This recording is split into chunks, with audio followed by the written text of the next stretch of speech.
Artemis 2, the crew now of Artemis 3, and the promise of what lies ahead, and our collective effort to build out humanity's first outpost on another world.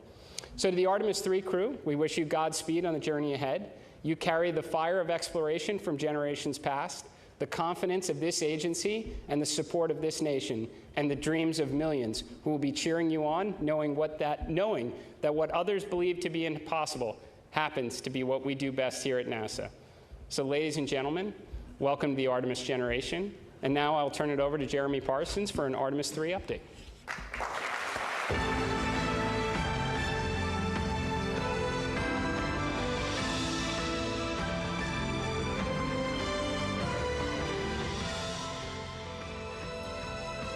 Good morning.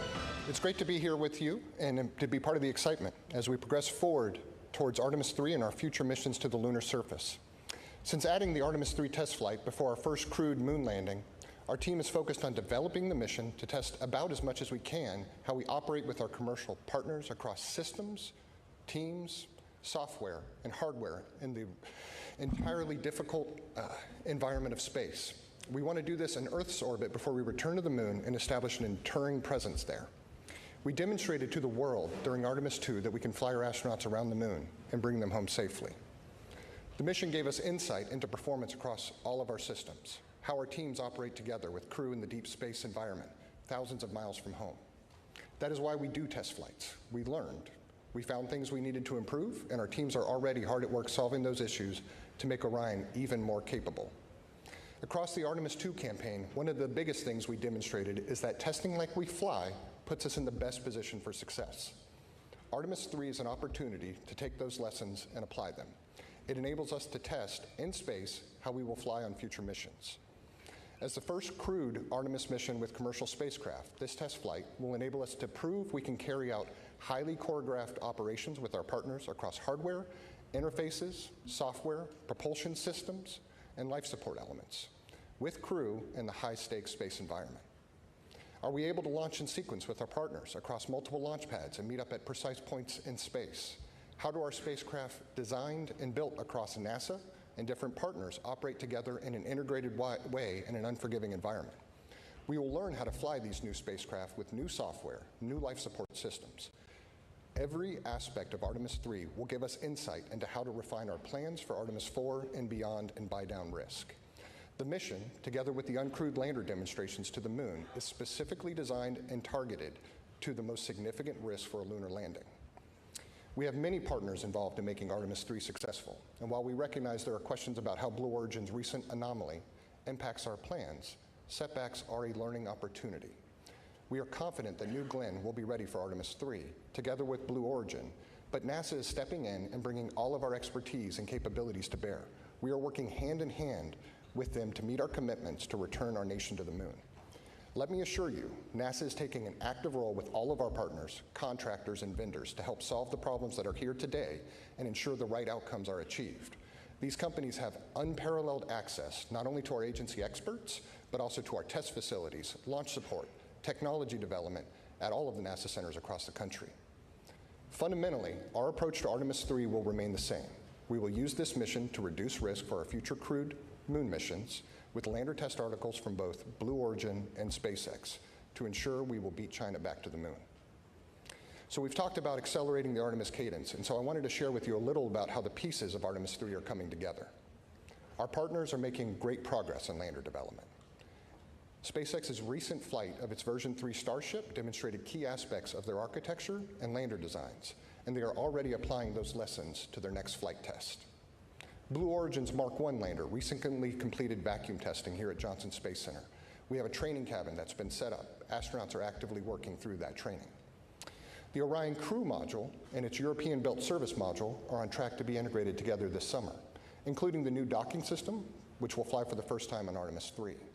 Our improved heat shield has been fully inspected and is ready to be installed. We are going to bring updated communication technologies to our missions, including adding optical communication to the spacecraft to improve our data exchange between Orion and the ground. We expect that to enhance what the public can see during the mission. SLS core stage processing is well underway inside the Vehicle Assembly Building at Kennedy Space Center. It arrived there in April, and teams have already mated the 2 segments of the core stage, and will install the 4 RS-25 engines later this summer. Design and fabrication of a spacer that will replace the upper stage on Artemis 3, because we're flying in low Earth orbit, is already in fabrication at NASA's Marshall Space Flight Center in Alabama. And for the ground systems, when we talk about acceleration, one of the best examples I've seen is that just 17 days after the launch of Artemis 2, the mobile launcher was back in the vehicle assembly building, well underway with refurbishment and preparations for stacking. Our teams are getting ready too. The launch team at Kennedy Space Center began conducting launch countdown simulations in May, which include practicing procedures to load propellant into SLS, as well as for launch countdown. At Johnson, mission segments are being simulated and crew training is well underway. Our spacesuit provider, Axiom Space, is making great progress as well. We have suit testing ongoing regularly at the Neutral Buoyancy Lab down the road here in Houston. Pressure garments worn under the suit are fully assembled and undergoing testing, and the components of the suit's primary life support system are in hand and being integrated. We are going to fly the spacesuit aboard the International Space Station to check it out in 2027, and we will perform hardware interface checkouts on at least one lander in a spacesuit during Artemis 3. Again, this is an area where NASA is taking an active hand. We want to accelerate these deliveries, this hardware, and we're embedding NASA engineers across the board with Axiom and with partners in order to yank schedules to the left. All of this culminates in a mission where for Artemis 3, the hardware is real, and we are going to begin stacking SLS rocket hardware this summer. This fall, we plan to roll out a shortened SLS stack with Orion on top. We want to test improved cryogenic seals and put our launch team through their paces, keep the training proficiency up. With an increased mission cadence, we're bringing everything we can to ramp up production and drive supply chain improvements across the key components of Artemis and across the United States. We are also moving aggressively to implement modifications to Orion that enable a broader range of lunar missions after Artemis 3. This includes looking how Orion can rendezvous in Earth orbit with Starship and use that ship to push Orion to a lunar orbit. So I shared where the hardware is, but let me talk a little bit more about what we expect Artemis 3 to look like. Artemis 3 is an incredibly exciting, complicated, and highly coordinated multi-launch campaign. It's going to happen in a short period of time with 3 of the world's most powerful rockets. It will begin with the launch of Blue Origin's lander test article, which can loiter up into space for up to 90 days. This gives us flexibility to launch our crew of 4 in Orion on the powerful Space Launch System launched from Kennedy Space Center in Florida. The crew will fly their journey in low Earth orbit on a circular trajectory around Earth. Orion and the Blue Origin lander design will rendezvous in space, spending about 2 days in docked operations, conducting test technology demonstrations, including inside of Blue Origin spacecraft. More importantly, we intend to dock, perform integrated stack control, have crew cross the hatch, operate the lander, and get critical test of the life support systems that can only be done in space. This gives our teams key information on systems the lunar lander crew will depend on in an environment close to home versus 4+ days away around the moon. After docked operations, Orion will detach and await Starship. SpaceX's Starship lander test article will launch and meet up with Orion and our crew.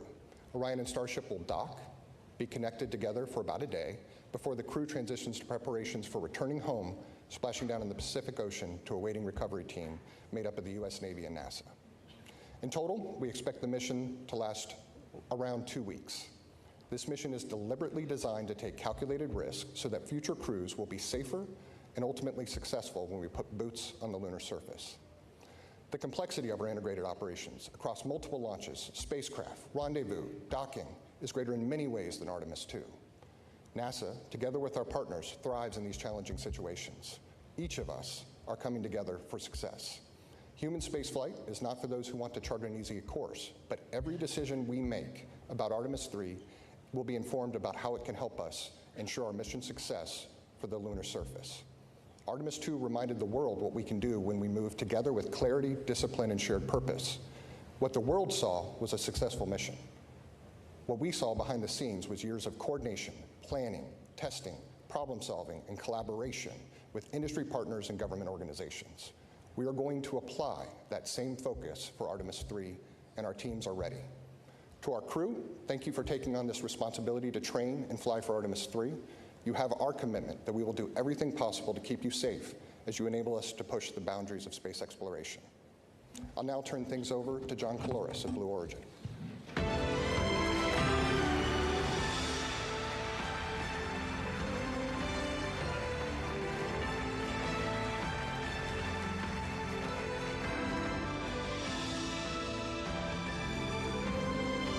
Thank you. As you know, we had a significant anomaly at our Launch Complex 36A on May 28th. The response from NASA, our partners, and customers has been extraordinary. We're making excellent progress on the investigation and pad cleanup. We'll begin rebuilding once cleanup is complete, while continuing construction at Launch Complex 36B. Blue Origin's lunar engineering and production teams are continuing the pace for production of Mark 1 landers for Moonbase and for Artemis vehicles, with multiple serial numbers in build. Mark 1 serial number 1 testing will conclude soon and will be ready for launch this year. The mission will demonstrate key components of our Artemis landers, such as our BE-7 engine. Artemis 3 is a major step that fills important objectives prior to our uncrewed landing on the moon in 2028, followed by our landing of astronauts that same year. On this mission, NASA and Blue Origin will demonstrate rendezvous, docking, hatch operations, ingress, and life support systems in low Earth orbit. This will allow the crew to gain familiarity with our Lunar Crew Module and even practice operations such as suit donning in zero gravity. Manufacturing is well underway on the Artemis 3 Mark II Lunar Crew Module, our storable reaction control system, our docking systems, and our environmental control and life support system. Our factories are running around-the-clock shifts in a responsible manner. Our vertical integration capabilities continue to produce hardware that feeds the production floor. We work very closely with NASA on engineering and testing support, with more to come. We expect to complete the vehicle for Artemis 3 and be ready for launch in 2027.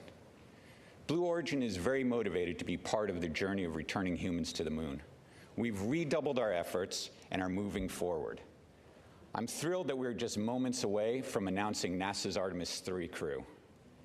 I'd like to also say that the moon is the 8th continent, and we will measure ourselves not only by our successes, but how we respond to setbacks. With that, I'd like to introduce my friend Jessica Jensen from SpaceX.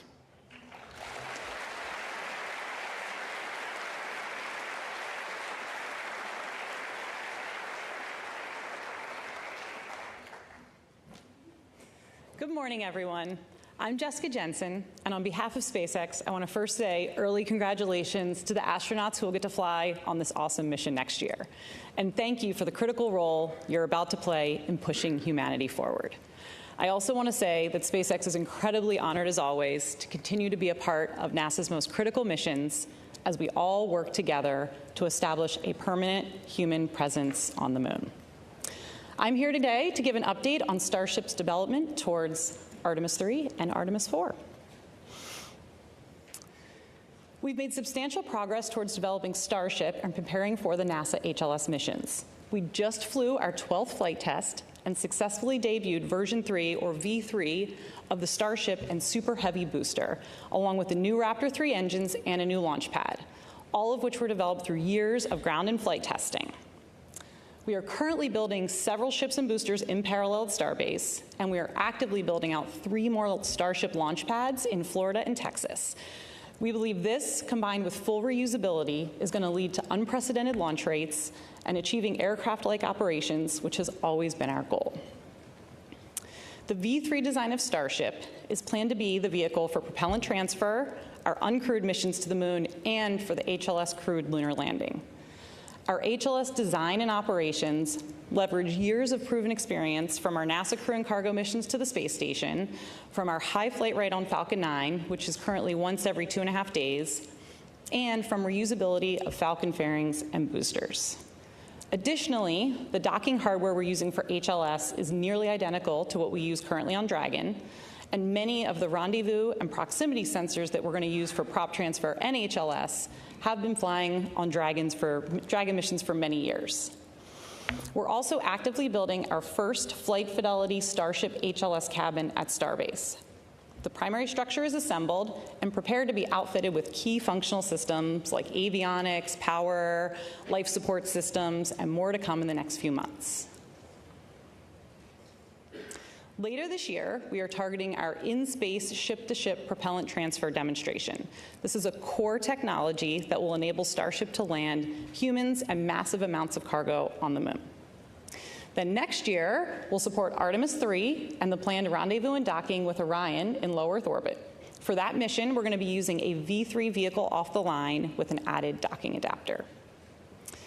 We are also marching towards our V3 Starship uncrewed lunar landing. This is another HLS milestone that will further demonstrate propellant aggregation in space and also a safe and autonomous landing on the surface of the moon. Then looking ahead to Artemis 4, we're continuing to develop all the crewed systems and certification necessary for the safe landing and return of astronauts to Orion. We have an updated plan with NASA that includes docking Starship with Orion in Earth orbit instead of NRHO, and then we use Starship to actually do the translunar injection with Orion attached. Then it will send them both to low lunar orbit before the landing. This approach improves crew safety by first conducting the critical docking event in Earth orbit, just like we're going to practice in Artemis 3, and the crew can also abort off the lunar surface nearly any time versus waiting up to days from NRHO. In addition to improving crew safety, these new Artemis 4 orbits also significantly lower the amount of propellant Starship needs to aggregate in space, since we now just have a more direct route to the moon, and this lowers schedule risk overall. We're incredibly excited to help return humans to the moon once again, and this time to stay. Thank you.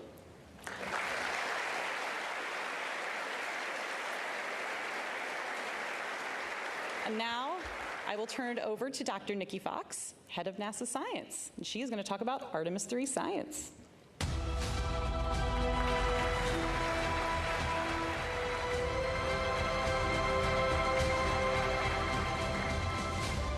Thank you so much, Jessica.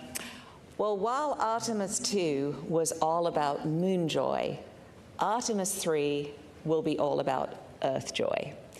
We will be studying the route from Earth, and our Artemis 3 crew will be our mission scientists. Since Artemis 3 is a technical mission, the science we will be doing will look just a little bit different. We will study Earth's atmosphere, the environment around Orion during the mission, and the impact of space's influence within the Orion capsule. We're going to use this flight to buy down our risk for landed missions by developing our science processes, procedures, and readiness specifically for Orion to ensure the health and safety of our astronauts and spacecraft for our future Artemis missions. And the best way to do it is by taking real data that is uniquely enabled by this mission. For this technical and complex mission, we will focus on how we can better work with the unique Orion capsule and test and establish the necessary groundwork prior to landing on the mission with Artemis 4. With Artemis 3, we will initiate the preparation phase of packing our interplanetary survival guide with the necessary knowledge, equipment, and roadmap needed to plant astronaut boots back on the lunar surface to stay. Think of it this way. If you're going on a road trip, you need to know before you go, ahead of time, and prepare with a game plan, not just for your destination, but for driving through all of the states in between. Weather. Will there be bad weather? Is your car ready for the trip? What do you need to pack for maximum comfort? And most importantly, will it all actually fit into the car? Leading SMD's Artemis 3 science team is Dr. Barbara Cohen. Barbara's team will be gathering the necessary information now so we can be ready for Artemis 4 to begin that sustained presence on the lunar surface. Now, I know you all saw the joy of the science team during Artemis 2. During Artemis 3, we are continuing that great work to build up our scientist corps who will support future Artemis missions.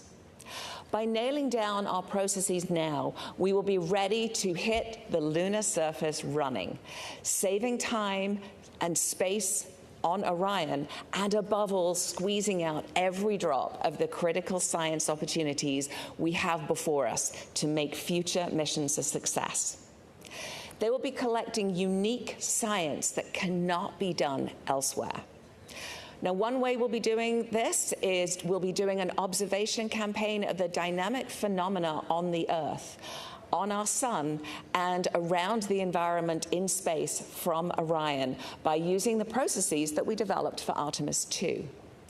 Having the Artemis 3 crew observe the Earth will be another great exercise for our teams to help guide the observations in a similar way on the Moon.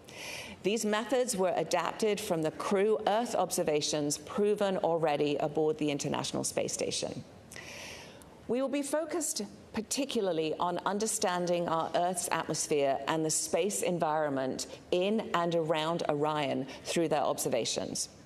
By observing Earth's atmosphere and how space weather impacts it, we can better understand how to protect the critical space-based technology there and all of that we rely on, as well as our future astronaut crews traveling through that region. To better predict how the sun will impact our atmosphere and also Orion, we have to not only look at our closest star, but we also have to look back at the Earth's atmosphere itself. Although the astronauts are not leaving the protective jacket of Earth's magnetosphere during this mission, future Artemis crews traveling to and exploring on the Moon and Mars will operate well outside Earth's magnetosphere and will be exposed to the harshest elements of deep space, including radiation. Now, this makes space weather research all the more vital as we move forward on the Artemis program, and our NASA space weather stations situated in strategic locations across our solar system are absolutely ready. When the sun triggers space weather events, the conditions in Earth's atmosphere can increase drag on the spacecraft. Now, this friction-like force pushes back against the vehicle, gradually draining its orbital energy and causing it to lose altitude over time, a process that we call orbital decay. This drag is highly sensitive to solar activity. So by analyzing atmospheric behavior, we can gain insight into different conditions by looking at how the atmosphere slows Orion down at different points in its flight. Understanding the environment outside Orion will also inform us of what future science instruments we could put on the outside of that vehicle. We're also using our ground-based assets across the world to look at Orion in low Earth orbit. And this is an opportunity that was not possible during the Artemis II mission due to the very quick time they spent in LEO. We are also characterizing the Orion capsule itself. We are going to initiate processes for Artemis contamination control and contamination knowledge by bringing samples out of Orion back to curation so we can identify and evaluate the environment within for our astronaut crew and for our future lunar samples. This will help us remove any background noise that may return with our lunar samples so we can subtract it out of the characterization of the samples and really get to the core of what they are. We will be doing all of this while also studying how our crew safely live and operate in space and within the Orion capsule, thereby ensuring future mission success. Now, we're still at the beginning with our planning for science, so stay tuned as there will be more exciting science yet to ride along with Artemis 3. I am extremely excited for NASA to build upon the success of Artemis 2 and then Artemis 3 and to explore more of the Moon, to build that sustained presence and to build our moon base to prepare for the next giant leap, human exploration of Mars. All while we lead the world doing paradigm-shifting science.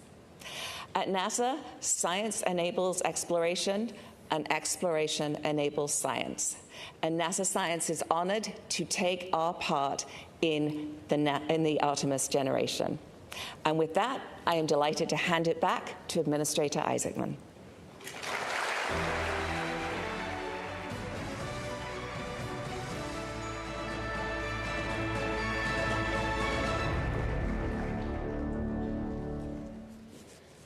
Okay. So you want to find out who the astronauts are? All right. Well, thank you, Jeremy, John, Jessica, and Nikki for providing these incredible updates. Now, before we proceed, I would like to invite Vanessa, our center director here, to please join me on the stage. I'd also like our deputy administrator, Matt Anderson, if you could join us, our associate administrator, Amit Thrishia, director general of the European Space Agency, Josef Aschbacher, and Lori Glaze, who's going to lead our human spaceflight efforts, Norm Knight, our flight operations director, and Scott Tingle, our chief astronaut. If you would, please join us on the stage.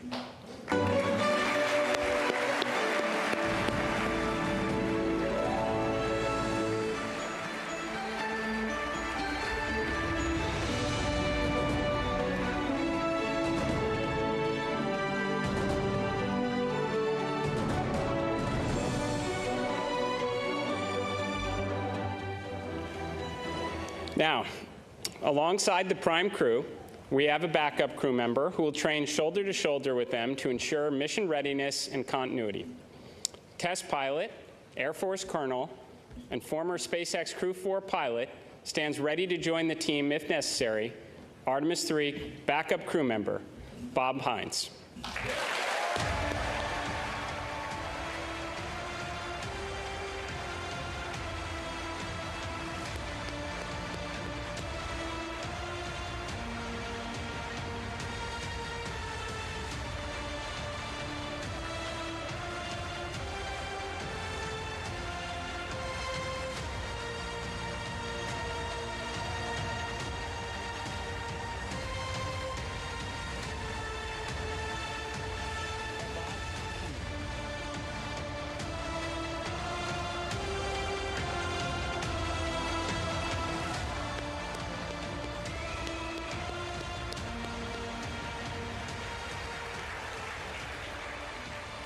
Now, Bob has logged 170 days in space across 2 ISS expeditions and can step into any role needed on this mission.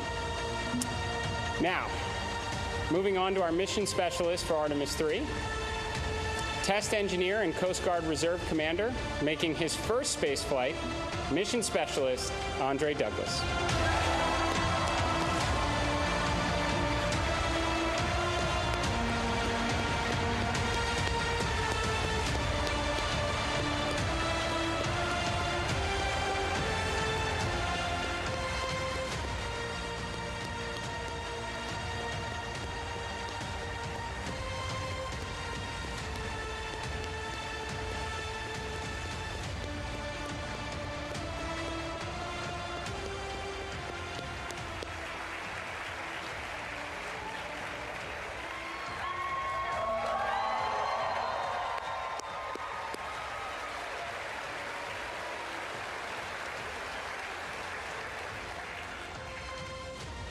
And we have Army Black Hawk helicopter pilot, family medicine physician, and record-setting astronaut, mission specialist, Colonel Frank Rubio.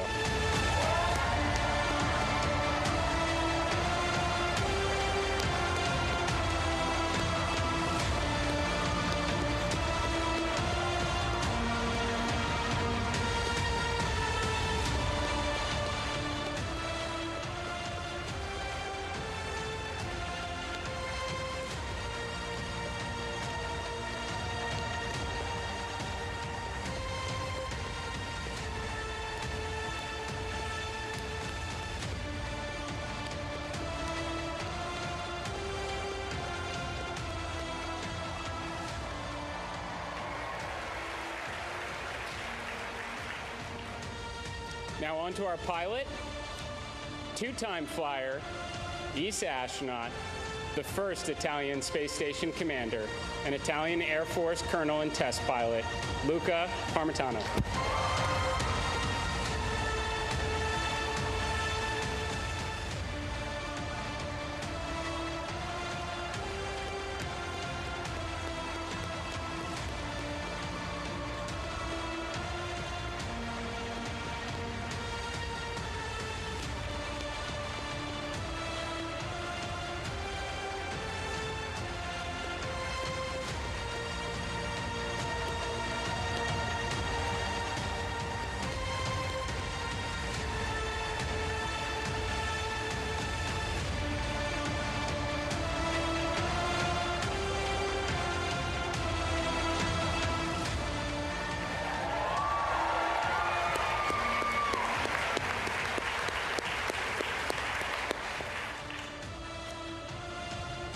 Now to our commander, two-time astronaut, former space station commander, Marine Corps colonel, and test pilot with more than 7,000 flight hours, Artemis III commander, Randy Bresnik.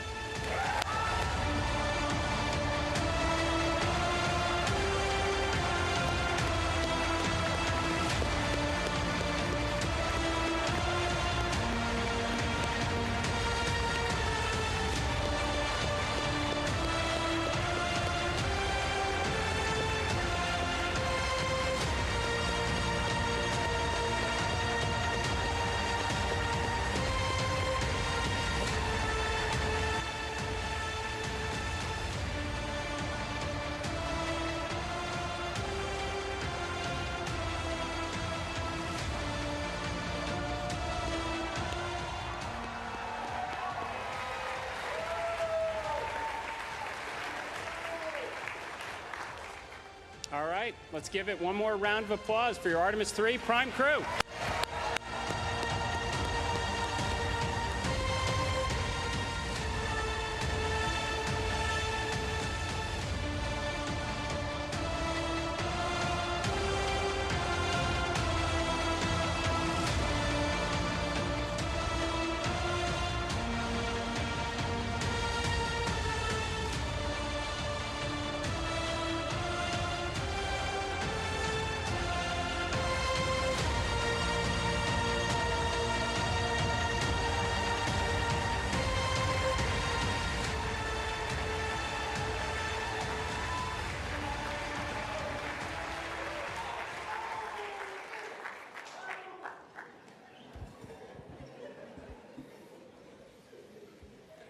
Randy, Luca, Frank, and Andre, I am excited to welcome you as the next crew in the Artemis journey to successfully return to the moon, this time to stay.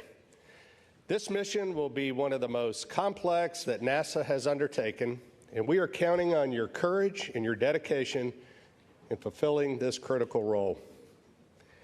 It also underscores the importance of both international and commercial collaboration. This crew is comprised of astronauts from NASA and ESA, and they will train together to develop their expertise in multiple spacecraft from our commercial partners. All of this while working hand in hand with the flight control team that works tirelessly to manage risk, ensure crew safety, and of course, mission success.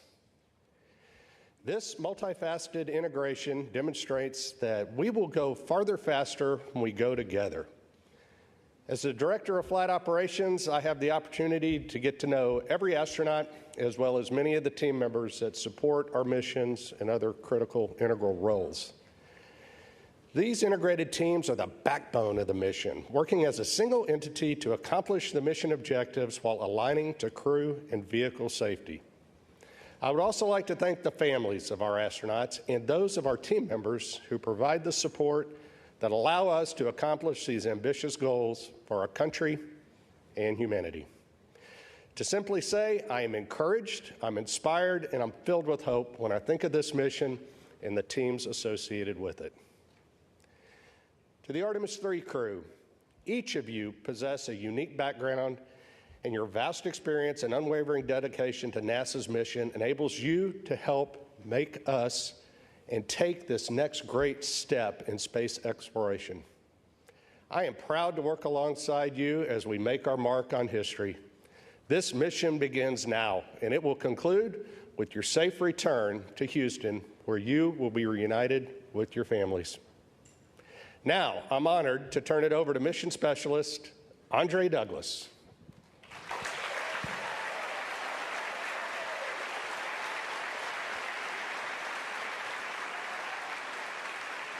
Wow, what an amazing day it is today. My brain, it is going a mile a minute right now, but my heart, it is so warm.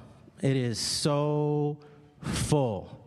And I can't thank everybody who's been along with my journey, but I got a few tonight I got to give a shout out to. So Mom, thank you so much for believing in me, This whole time, all these years, you prayed for me, you thought about me, and I always appreciate that. And Dad, Dad, that work ethic that you showed, that work ethic, I was trying to emulate you. You. Thank you so much. Oh, by the way, happy early Father's Day.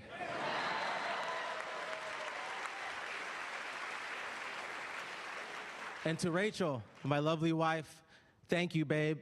The support you've given is unwavering. It has been a lot. What a journey. I'm so glad you're on this journey with us. It's just amazing. You're amazing. Couldn't have done it without you. I love you so much.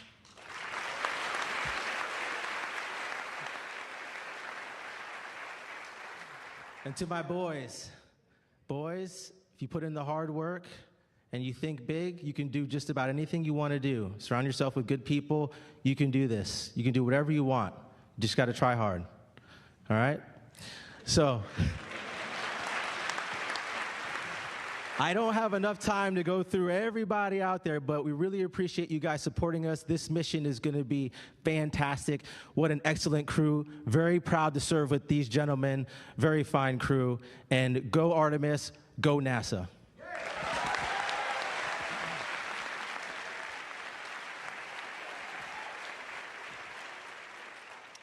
Thanks, Trey. Well said. And wow is the right word. What an incredible blessing and an honor it is to be standing here representing all of you. And I'd just like to take a quick second to say thank you, first and foremost to my wife and our 4 amazing kids. Thank you for your sense of adventure and your resiliency. You guys have made all of this possible. To our...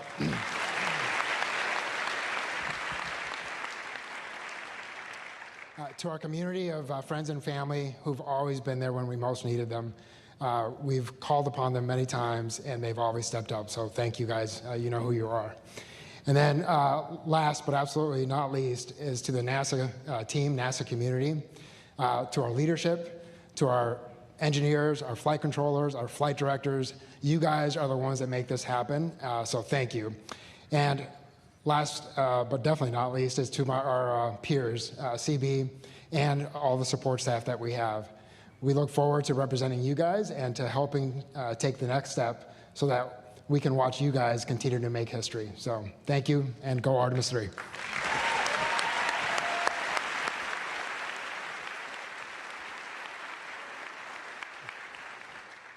I apologize in advance if I get emotional. I'm honored by the role that I've been given. I'm also very humbled by the task in front of us. But first and foremost, I'm grateful.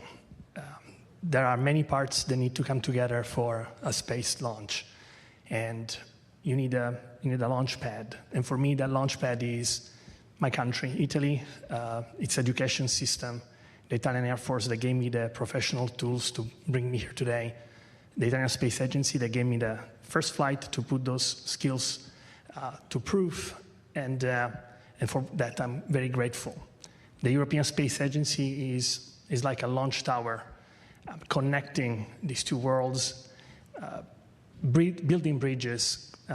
Its very nature is to build relationships and building bridges, connections, and to elevate individuals to achieve their full potential. The rocket, figuratively and literally, is NASA. I'm grateful that NASA has allowed me to be part of this incredible group of people, of this crew, and for letting me fly. But we wouldn't be going anywhere without fuel, and the fuel that lets everything move is right here. Maya, Sarah, Marta, my extended family here in the crowd. You are the energy that feeds my soul. And your love is the spark that ignites every passion. Thank you. Grazie.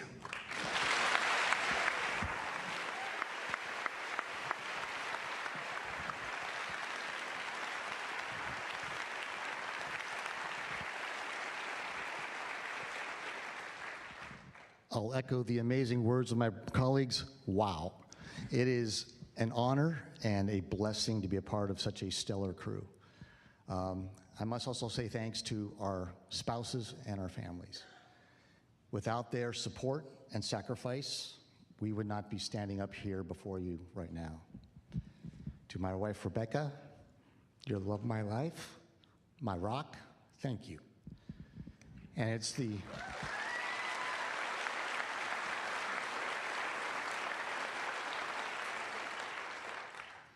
it is their support of our families that's going to carry forward from today when we start training very soon.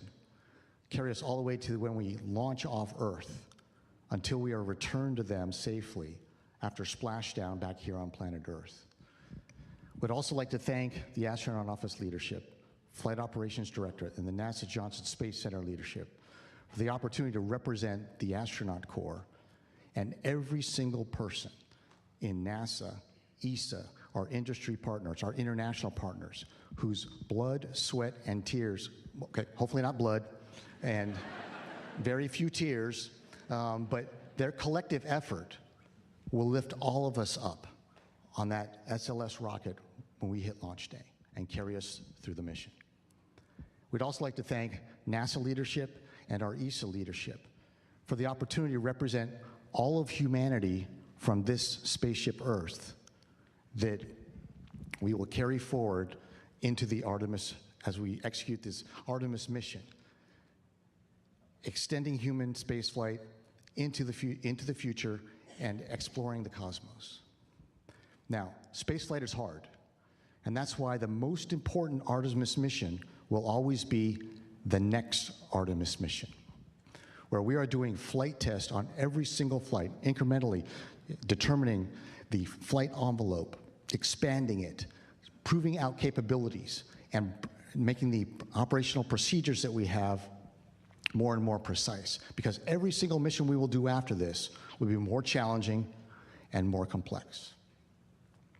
We are certainly humbled as a crew to be able to be your crew that executes this Artemis 3 mission in space, being that unifying link between the phenomenal Artemis 2 mission we just had 2 months ago and the Artemis 4 mission that will follow ours, where we will again be the first to land humans on another celestial body, that celestial body being our neighbor in the sky at night, the moon.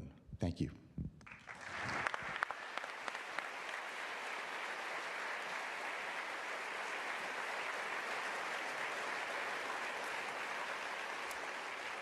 In the words of the crew, wow. That was truly special. Thank you, Artemis 3 crew. Hearing from each of you has inspired everyone supporting this mission across the globe. We're all in. This mission is going to captivate the world and bring us Earth joy. Let's look ahead at what's in store for Artemis 3.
Another wow. Artemis brings us together, uniting partners from around the world in pursuit of a common goal. With that spirit of global collaboration, I would now like to invite ESA Director General Josef Aschbacher back on stage for a few remarks.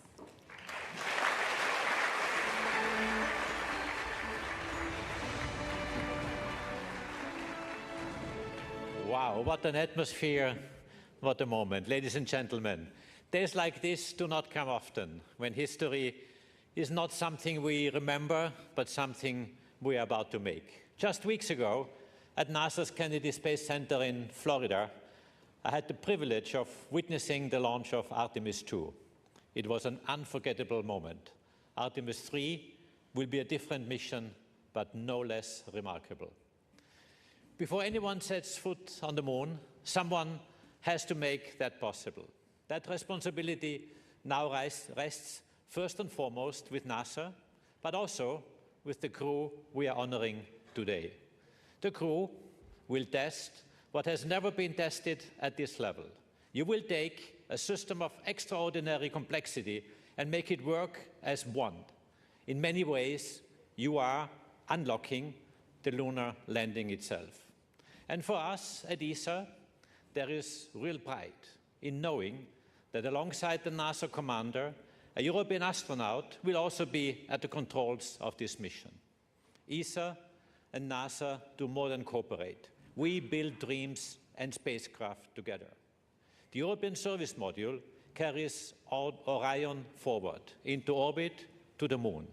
Shared ambition made tangible in hardware.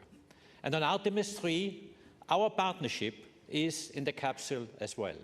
It's Luca, a test pilot by training with 2 missions to space, a commander of the International Space Station. He has seen spaceflight from every angle that matters. Colonel in the Italian Air Force, combat ready, qualified, highly decorated, a proud father of 2 daughters. And he has been tested. During a spacewalk early in his career, his helmet began to fill with water, a dangerous situation by any standard. He handled it with calm and clarity and brought himself back safely. That tells you more about an astronaut than any CV ever could. Luca is precise, composed, and determined. Yes, I'm sure he brings a touch of Italian ease to the cockpit. He is exactly the right person for this role, and he is ready. At ESA, we are ready as well. Our 23 member states are aligning to step up in exploration. Because when you choose to be part of something as ambitious as Artemis, you contribute. That is what we do, what we will continue to do.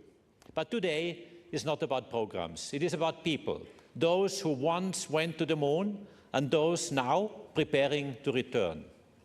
To Jared, to NASA, to the United States of America, thank you for your leadership and thank you for your partnership. To the crew of Artemis III, you carry something important for all of us. And to our ESA crew member, we could not have wished for a better pilot. Caro Luca, siamo orgogliosi di te.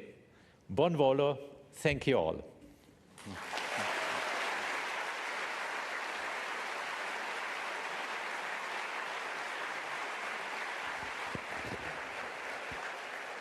Thank you, ESA Director General Aschbacher. Let's now take a look at some special messages recorded by Senator Ted Cruz, Chairman of the Commerce, Science, and Transportation Committee, and Representative Brian Babin, Chairman of the House Science, Space, and Technology Committee. Congratulations on being chosen for the Artemis III mission. It's a big damn deal. Following the extraordinary success of Artemis II, America has entered a bold new era of space exploration and discovery. Under the leadership of Administrator Jared Isaacman, NASA is paving the way for humanity's return to the moon and beyond. As the chairman of the Senate Commerce Committee, I've been proud to author or co-author nearly every major piece of space legislation in the last 14 years. I've led the fight to advance the NASA Authorization Act and secured landmark investments in the Working Families Tax Cut Act to ensure the future of Artemis is bright, robust, and enduring. Now this crew, each of you, will turn those investments into reality. At a time of growing competition with China in space, this mission will strengthen America's leadership, expand our economy, and help secure a lasting American lunar presence. When America commits to a mission, we lead and we succeed. You will make our nation proud. Thank you for your commitment to this great nation's space program, and may God continue to bless the United States of America. Hi, everybody. Congressman Brian Babin. Congratulations to the Artemis 3 crew. Following the successful mission of Artemis 2, your selection marks another historic milestone in America's return to deep space. Each Artemis mission builds upon the last one, and the mission ahead is a critical next step as we prepare to return humans to the lunar surface and lay the foundation for a sustained presence on the moon alongside our international partners. You're carrying forward a very proud tradition of exploration that stretches from Mercury on to Apollo and now to Artemis. Through your dedication, courage, and service, you will help open a new chapter in humanity's journey beyond Earth. As you begin preparing for this mission, please know that you have the support of the American people. We will be praying for your training, for your families, and for your success in the months ahead. I am deeply honored to play a small part in supporting America's space program. I'm very proud of each of you for answering the call to explore. May your mission inspire future generations to dream boldly, to dare greatly, and to carry the spirit of discovery farther than ever before. God bless you. Thank you.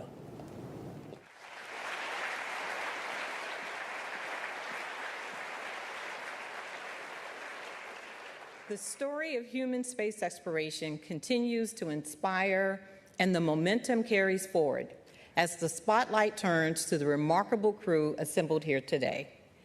Randy, Luca, Frank, and Andre, we have a special group of people who would like to share some words with each of you. Joining us now, we have some of the Artemis 2 crew. Please help me in welcoming Reed, Victor, and Christina.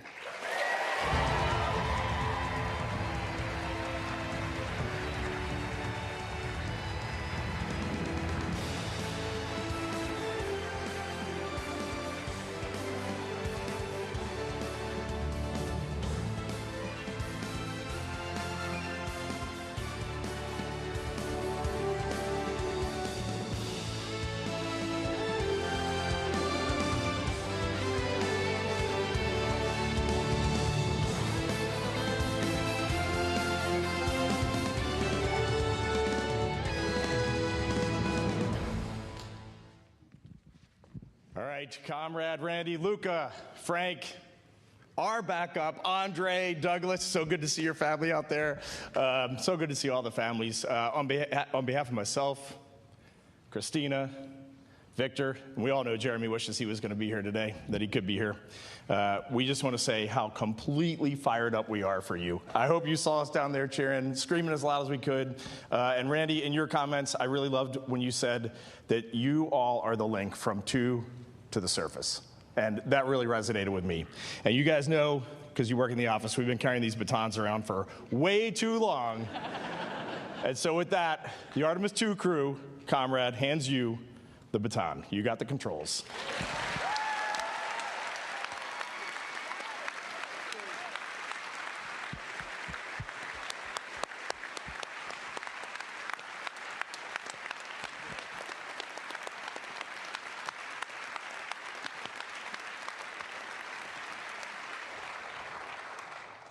I know all of us are very touched by the thoughtful symbolism of the passing of the baton. But I think now, after your mission, you're passing us something far greater. The world watched your mission. And over the course of those 10 days, we saw how you inspired people worldwide. You saw how something was ignited within people. It was ignited within all of us by watching your mission. While this may look like just a baton, right now it's in my hand, it feels like this big flaming, Olympic torch that you, Reed, Christina, Victor, and Jeremy lit. And the world was entranced by its flame for the 10 days of the mission. We, the Artemis III crew, are honored to be able to carry this torch forward, to be able to execute our mission, to make that flame burn brighter and pass it on.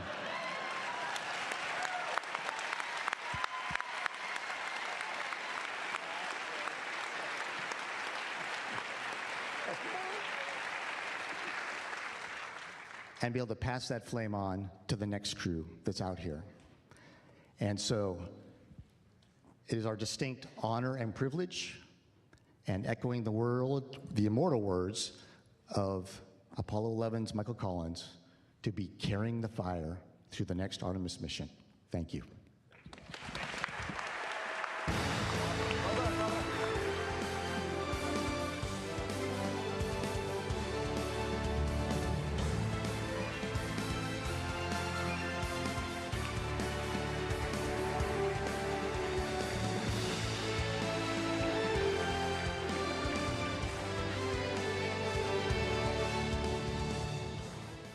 What an incredible moment.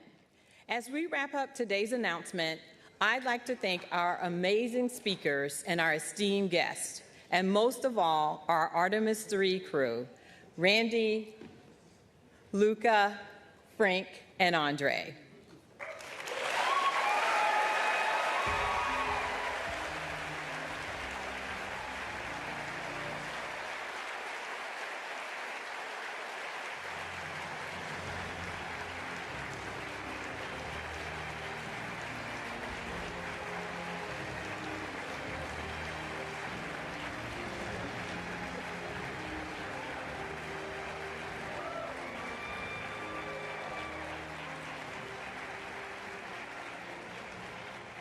As you prepare to embark on this next giant leap, know we stand united, ready to support you at every turn with mission excellence, pushing the boundaries of what's possible for the benefit of all humanity.